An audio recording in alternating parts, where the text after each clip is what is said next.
Hello guys, सबैजना सन्चै हुनुहुन्छ होला। आज चाहिँ म मेरो छुट्टीको दिनभरि पानी परेर बाहिर निस्किनु पाएको थिइनँ।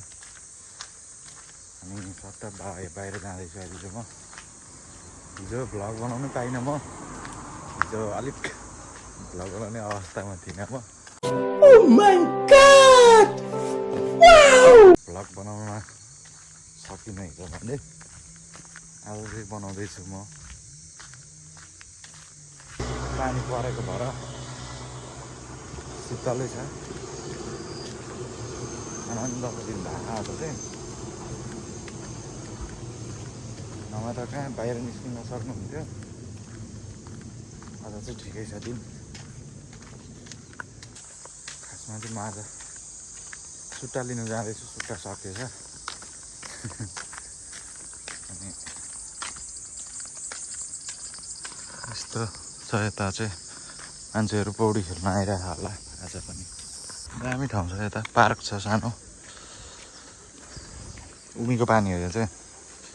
माथिबाट आउँछ, यो खोला छ माथि। यही नै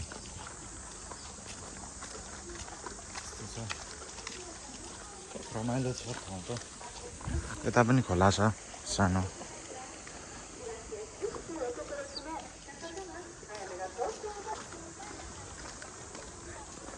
ठाउँहरू त रमाइलो छ यताउँदि एकदमै। मतलब बस्नुको लागि त ठिकै छ। आनन्दको छ क्या ठाउँ। सिटीमा खर्च पनि हुँदैन यहाँ। त्यस्तो खर्च सर्च पनि हुँदैन खासै। अब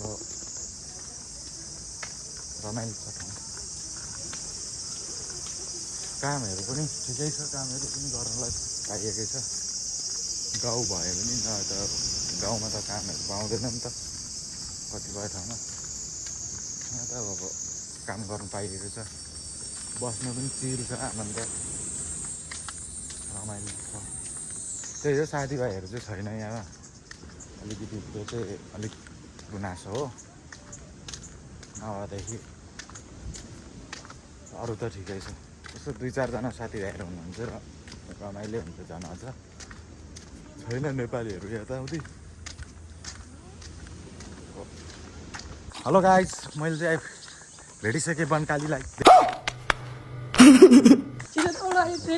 हामी चाहिँ साँझ परेपछि कहाँ जाँदैछौँ? खाइमनो जाँदैछु। मैले दिउँसो अलिअलि त बनाएको थिएँ एक्लै। अहिले अल्छी लागेर फेरि मैले बुढीलाई भेटिसकेको छु। देख्न सक्नुहुन्छ केही भन्दै हुनुहुन्छ मेरो ब्लगमा। तिमीलाई स्वागत छ। मेरो बुढाले भर्खर भ्लग बनाउनु थाल्यो। यो त 10चोटि भइसक्यो भने। गाइस यो 10चोटि भ्युज भन्दा आउँदैन। अब म त्यही भएर बन्द गराउँछ। बुढालाई अल्छी लागेर भनिसक्यो। होइन, भिडियो एडिट गर्नुपर्छ 2 घन्टा लगाएर। अनि त्यही भएर सबैजनाले पोस्ट हुनु लाग्छ 1 घन्टाभन्दा बेसी। अनि भ्युज आउँछ 10, सपोर्ट गरिदिनु 5, विनम्र 6, अनुरोध 7 गर्दछु। त्यही भएर म अब भन्दा हामी तिम्रो यसमा मेरो तिम्रो राय के छ राख्यो? चट्टमा आदर्शति युट्युब के बोले भाई? अब के बोले?